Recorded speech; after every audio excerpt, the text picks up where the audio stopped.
Friends, welcome to my channel English Grammar Companion.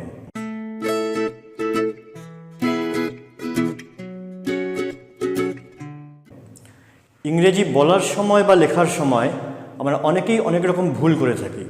তো সেই ভুল করাটা দোষের কিছু নয়, কিন্তু প্রবলেমটা তখন হয় যখন ওই একই ভুল আমরা রিপিট করতে থাকি। তো আজকে সেরকমই কিছু সিলি মিস্টেক যেগুলো আমরা রিপিট করি কিন্তু আমাদের করা উচিত নয়, সেগুলো নিয়ে আজকে আমাদের ক্লাস। তাহলে এসে শুরু করি। Don't do this silly mistakes again. এরকম 5টা সিলি মিস্টেক আমি পয়েন্ট আউট করেছি, একটা একটা করে সেগুলো আমরা আজকে আলোচনা করব। নাম্বার 1,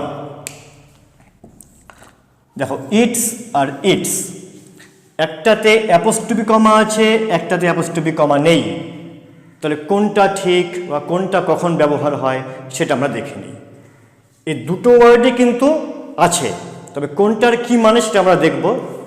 দেখো, যখন আমরা পজেসিভ অর্থে ব্যবহার করি, পজেসিভ অর্থাৎ আমার, তার, রামের, এ ধরনের কথাগুলো, মাই মানে আমার, হিজ মানে তার, আওয়ার মানে আমাদের, দেয়ার মানে তাদের, ঠিক একই রকমভাবে এটার বা ইহার, এরকম যখন আমরা অর্থ বের করি তখন সেটা হয় ইটস। এই ইটসটা যার মধ্যে অ্যাপোস্ট্রফি এস নেই, এই ইটস মানে কিন্তু ইহার বা এর। যেমন আমি যদি বলি আমার হাতের এই মার্কারটা ইটস কালার ইজ ব্ল্যাক, মানে এর রংটা হলো কালো, তখন কিন্তু আমি এই ইটসটা ইউজ করব, এটা নয়। তাহলে এটা কখন ইউজ করব? যখন তার মানে দাঁড়াবে ইট ইজ। যেমন আমরা হয়তো বলছি ইটস রেইনিং, মানে এখন বৃষ্টি হচ্ছে, সেই ইটস যখন বলবো, যখন তার মানে হবে ইট ইজ, তখন কিন্তু এই ইটসটা হবে। তাহলে যখন মানে হবে ইহার বা এর, তখন আমরা ব্যবহার করব এই ইটস যার মধ্যে কোনো অ্যাপোস্ট্রফি কমা নেই। আর যখন মানে হবে ইট ইজ, তখন আমরা এই ইটসটা ইউজ করব। ঠিক আছে, নেক্সট আসছি 2 নম্বরে। খুব কমন একটা মিস্টেক, আমরা প্রায়শই বলে থাকি রিটার্ন ব্যাক। ফিরে আসার ক্ষেত্রে আমরা বলি return back. I will return back at 5 PM, আমি 5টার সময় ফিরে আসব, এরকমটা আমরা বলি। কিন্তু রিটার্ন কথাটার মধ্যেই ফিরে আসা সেন্সটা আছে, তার সঙ্গে আর ব্যাক দরকার হয় না। অর্থাৎ রিটার্নের সঙ্গে আর ব্যাক এই কথাটা দরকার হবে না, শুধু রিটার্ন বললেই মানেটা বোঝানোর জন্য যথেষ্ট। অর্থাৎ I will return at 5 AM বা 5 PM, অর্থাৎ আমি 5টার সময় ফিরে আসব, তার সঙ্গে আর ব্যাকটা কখনোই দরকার হয় না। এবার নেক্সট আসি 3 নম্বর, লাস্ট ফিনিশিং টাচ। ওই রিটার্ন ব্যাকের মতনই এটাও একটা ভুল। আমরা কথায় অনেক সময় বলে থাকি একটা লাস্ট ফিনিশিং টাচ দিয়ে দেই, কথাটা কিন্তু ভুল। কারণ ফিনিশিং টাচ বলতেই অর্থটা ক্লিয়ার হয়ে যায়, আর লাস্ট তার সঙ্গে দরকার হয় না, ওটা একটা এক্সট্রা এবং আননেসেসারি ইররিলেভেন্ট একটা পার্ট হয়ে যায়। তাহলে ফিনিশিং টাচ এটুকুই থাকবে, লাস্ট কিন্তু তার আগে বসবে না, অর্থাৎ কথাটা হলো ফিনিশিং টাচ। নেক্সট আসি 4 নম্বরে, আর একটা একই রকম আপ টু পর্যন্ত। 2 নম্বর এবং 3 নম্বরের মতনই একই রকম একটা ভুল, আপ টু পর্যন্ত।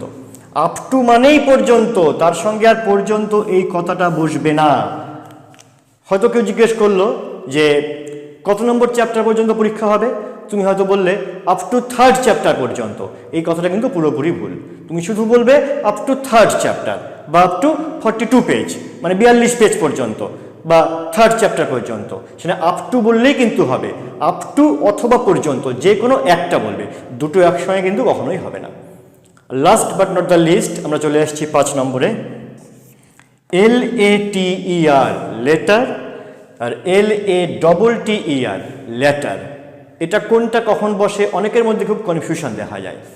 দেখো, LATER এটা উচ্চারণ করবে লেটার, যদি আরটা বাদ দাও কি পড়ে থাকে? লেট, মানে দেরি করা, তাই তো? তাহলে এর সঙ্গে যখন আর বসবে লেটার, তখন তার মানে হবে পরে, অর্থাৎ এটা সময়বাচক। আমি এই কাজটা পরে করব, সেটা বলবো আমি I will do this work letter, মানে পরে, তখন সেখানে কিন্তু হবে একটা টি। আর এবার চলে আসি আমরা LATTER, এটার উচ্চারণটা লেটার। এটা ব্যক্তিবাচক বা বস্তুবাচক হয়। যখন আমরা দুটো জিনিসের বা দুটো ব্যক্তির নাম নিচ্ছি, একজনকে আগে বলছি, একজনকে পরে বলছি, তখন আগেরটা বা আগের জন হবে ফর্মাল এবং পরেরটা বা পরের জন হবে লেটার। যেমন আমি মনে করে বলছি A and B, এর নামটা আগে নিলাম, বি এর নামটা পরে নিলাম। তাহলে আমরা এ কে বলবো ফর্মাল আর বি কে বলবো ল্যাটার, LATTER। তাহলে মেন পার্থক্যটা কি এখানটা, যখন একটা টি হবে তখন সেটা হবে সময়বাচক, আর যখন দুটো টি হবে তখন সেটা হবে ব্যক্তি বা বস্তুবাচক। তো আশা করি আজকের এই লেসনটার পর এই ভুলগুলো তোমরা আর করবে না, কখনোই আর রিপিট করবে না। তাহলে মনে রাখো এই সিলি মিস্টেকগুলো, ইটস, ইটস, রিটার্ন ব্যাক হয় না, লাস্ট ফিনিশিং টাচ হয় না, আপ টু পর্যন্ত এটাও হয় না, আর লেটারে যে ব্যবহারটা আমি বললাম একটা টি কখন হবে, দুটো টি কখন হবে। তাহলে আজকে এই পর্যন্তই, আবার দেখা হচ্ছে নতুন কোনো ভিডিওতে।